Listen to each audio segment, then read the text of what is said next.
அன்பார்ந்த எனதருமை யூடியூப் நேயர்களுக்கு வணக்கம்.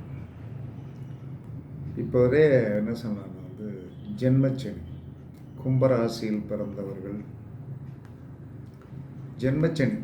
ஜென்மச்சனி என்பது ஒரு கொடூரமான கஷ்டத்தை கொடுக்கக்கூடியது, உடல் பிணிகளை கொடுக்கக்கூடியது, சிரமங்களை கொடுக்கக்கூடியது. இப்போ எல்லா மனிதனும் சனிக்கு என்று சொல்லி ஒரு பரிகாரம், எத்தனையோ பரிகாரங்கள் இருக்கிறது. இது ஒரு இலகுவான பரிகாரம்.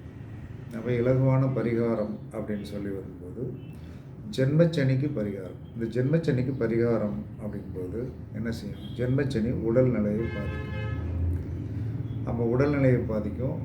அதிகமாக இந்த 3வது சுற்று நடந்து கொண்டிருக்கிற நபர்களுக்கு உடல் ரீதியாக பாதத்தில் முழங்காலு கீழே எப்படி இருந்தாலும் உங்களுக்கு பாதிப்பை கொடுக்கும். ஹார்ட்டில் பிரச்சனை வரும். பெரிய அளவில் மருத்துவ செலவுகளை கொடுக்கக்கூடிய ஒரு விஷயம்தான். இதில் எந்த மாற்றமும் கிடையாது. சில லக்கணங்களுக்கு சனி கொடுமை பண்ண மாட்டார் அப்படின்னு சொன்னாலும், எந்த லக்கணத்துக்கு கொடுமை பண்ணுவார்னா மேஷத்துக்கு கொடுமை பண்ணுவார், மேசத்துக்கும் விருச்சிகத்துக்கும் கொடுமை பண்ணுவார், கடகத்துக்கும் சிம்மத்துக்கும் கொடுமை பண்ணுவார். லக்கணமாக இருந்தால் லக்கணத்துக்கு தான், ராசிக்கு கிடையாது.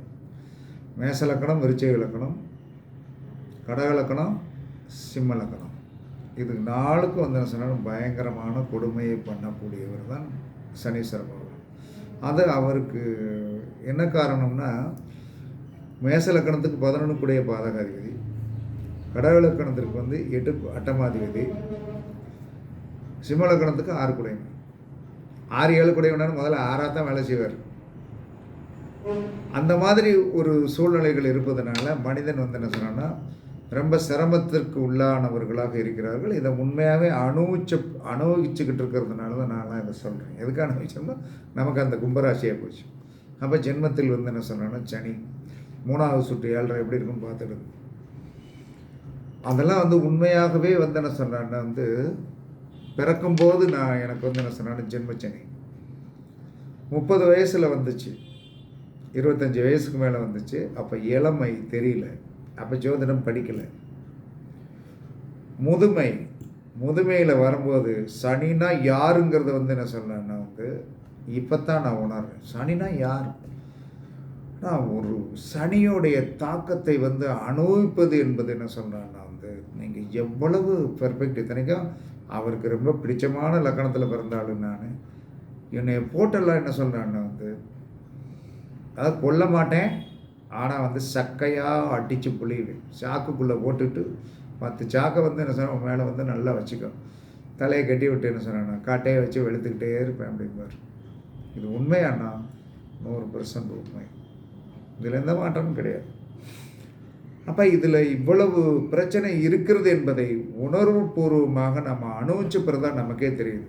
அப்போ ஒரு காலத்தில் நம்மகிட்ட ஜாதகம் பார்க்க மாட்டோம், அதெல்லாம் ஒன்றும் செய்யாதுங்க, அதெல்லாம் ரொட்டேஷனான விஷயம் அப்படின்னு சொல்லிட்டு இருந்த ஆள் நமக்கு வந்த பிறகு தான் தெரியுது வேதனையும் வலியும் அப்படின்னு சொல்லி வரும்போது அவ்வளவு சங்கடங்கள்னால்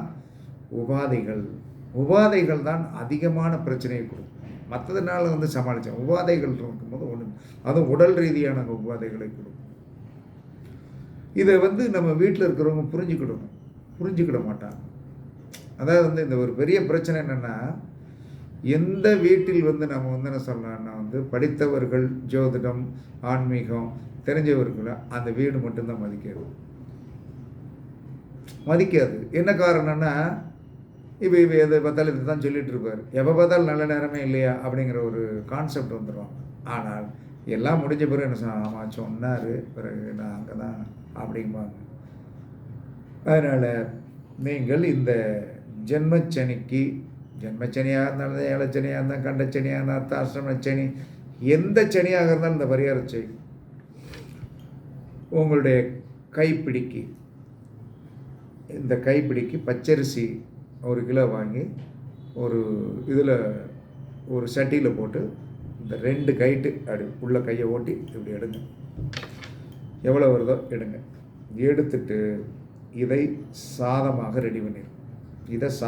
ரெடி பண்ணிட்டு ஒரு 100 கிராம் எள்ளு நல்லா லைட்டாக வறுங்க. வறுத்து வச்சுக்கிடுங்க. வறுத்து வச்சுட்டு இந்த சாதத்தில் வந்து என்ன சொல்லலாம்னா, சாதம் வந்து நல்லா 2 கைப்பிடி அப்படின்னு சொல்லி வரும்போது 2 கைப்பிடி வந்து என்ன சொல்கிறேன்னா வந்து ரெடி பண்ணி, அது எவ்வளோ சாதம் வருதுன்னு தெரியாது. அதை சூடாக ஒரு தட்டில் போடுங்க. இந்த எள்ளை வந்து என்ன 2 ஸ்பூன் எடுத்து போடுங்க.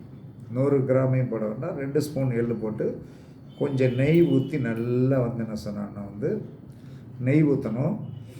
நல்லா நெய் ஊற்றுங்க. நெய் ஊற்றி அதுக்கடுத்து என்ன சொன்னால் 2 ஸ்பூன் எள்ளை போடுங்க. ஒரு நாட்டு வாழைப்பழம்.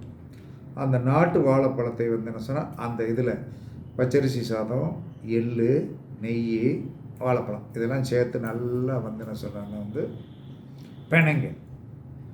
பிணைஞ்சு என்ன செய்யணும், நீட்டாக வந்து என்ன சொன்னான்னா 9 சின்ன உருண்டையாக பிடிங்க. சின்ன உருண்டையாக பிடிச்சி ஒரு வாழை இலையில் வைங்க. வாழை இலையில் வச்சு என்ன செய்யுங்க, பற்றி காட்டிட்டு அதுக்கடுத்து 9 ஒன்றா சேரும். திரும்ப நல்லா பிசைஞ்சு 9 உருண்டையாக பிடிச்சி என்ன சொன்னால் வாழை இலையில் வைங்க. பத்தியை காட்டி முடிச்சு என்ன செய்யுங்க, திரும்ப ஒன்றா இணைஞ்சு ஒரே உருண்டையாக்கி திரும்ப 9ஆக பிடிங்க. 9ஆக பிடித்து சரியா பத்தி காட்டின பிறகு இதை என்ன செய்யணும், கொண்டு போய் இந்த 9 உருண்டையும் திரும்ப என்ன செய்யணும், ஒன்றா சேர்க்கணும். ஒன்றா சேர்த்துட்டு அப்படியே காகத்துக்கு கொண்டு வைங்க.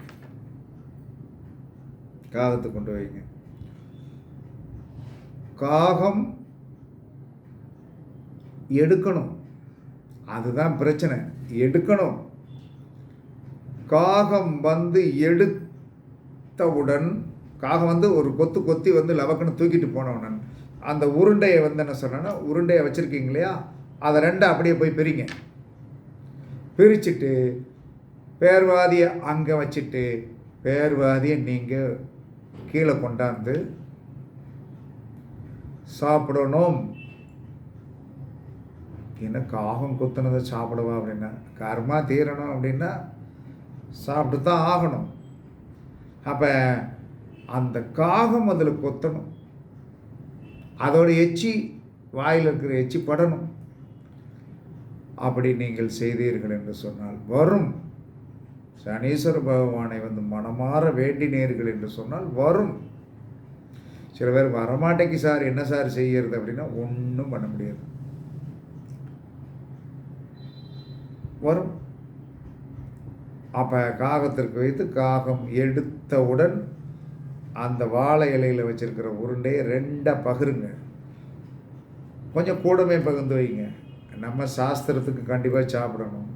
அதனால தான் பச்சரிசி சாதம், எள், நெய் ப்ளஸ் வாழைப்பழம் நல்லா பிணைஞ்சு ருசியாக பிணைங்க. ருசி நமக்கு நம்ம சாப்பிட போகிறோம். காகம் எப்படி வேணாலும் சாப்பிட்றோம். அப்போ அதை நாம் வந்து என்ன சொல்லலாம்னா வந்து என்ன கிழமை செய்யணும்னா சனிக்கிழமை செய்யணும், சனி ஓரையில் செய்யணும். அப்போ சனிக்கிழமை சீக்கிரமே எழுந்திரிச்சு 5 மணிக்கெல்லாம் குளித்து முடித்து இதெல்லாம் ரெடி பண்ணிவிட்டு காலையில் 6 மணிக்கு சூரிய உதயத்துக்கு மேலே 1 மணி நேரம் இதை செஞ்சுட்டு அது எடுத்த பிறகு நீங்கள் அதை வந்து என்ன சொல்லலாம்னா வந்து பேர்வாதி அந்த உருண்டையை வந்து என்ன சொல்லலாம்னா வந்து காகத்துக்கு வச்சுட்டு பேர்வாதியை ஒரு தட்டில் வச்சு நீங்கள் கொண்டாந்து நல்ல நீட்டாக என்ன செய்யணும், அதுக்கு ஏற்ற மாதிரி வந்து என்ன சொன்னால் அதை உள்ளே தள்ளணும்ல. அதை உள்ளே தள்ளுவதற்கு உங்களுக்கு விருப்பமான குழம்பு என்ன வேணாலும் வச்சுக்கிடுங்க. சால்னா வேணுமா வாங்கி வச்சுக்கிடுங்க, சாம்பார் வேணுமா வாங்கி வச்சுக்கிடுங்க, இல்லை மட்டன் வேணுமா வாங்கி வச்சுட்டு ஏன்னா நமக்கு உள்ளே தள்ளணும். அது எச்சி ஆக்கின சாதத்தை நம்ம உள்ளே தள்ளணும். அப்போ இதை நீங்கள் வந்து என்ன சொன்னோன்னா 9 உருண்டை என்பது பெருசாக தண்டியெல்லாம் பிடிக்க வேண்டியதில்லை. சிம்பிள். அந்த 9 உருண்டையை வந்து என்ன சொன்னேன்னா அதை நான் சொன்னபடி செஞ்சுட்டு அதில் வந்து பிற கடைசியில் 3 தடவை அதை பற்றி காட்டிட்டு மொத்தமாக பிடிச்சி வாழை இலையில் வச்சு அந்த கொண்டு போய் வச்சுட்டு காக்கா வந்து எடுத்த உடனே அது எடுத்துகிட்டு போயிடும். நம்ம போய் என்ன சொல்லலாம், பேர்வாதி கட் பண்ணி பேர்வாதி நம்ம எடுத்துகிட்டு அந்த இலையை அங்கேயே வச்சுட்டு வந்துடுங்க.